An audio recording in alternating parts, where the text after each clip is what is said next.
How to fix can't go live on Instagram on Android.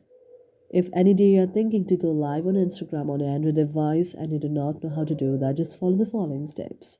For this, first of all, you have to find Instagram application on your mobile device and then tap on that.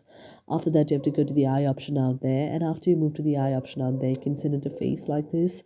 You have to tap on notification then, and you have to allow the notification and allow sound and vibration.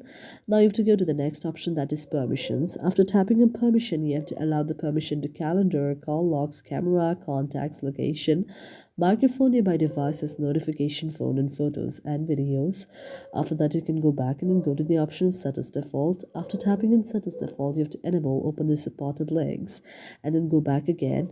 Now what you have to do is you have to go to the next option, that is Play Store on your mobile device. And after tapping on Play Store, now what you have to do is in the search icon of your Play Store, you have to search Instagram out there. After searching Instagram, if you see the option of update on Instagram, you have to update your very Instagram, and this way your very problem will be solved. Thank you for watching our video, and if you really like it, do not forget to subscribe our channel.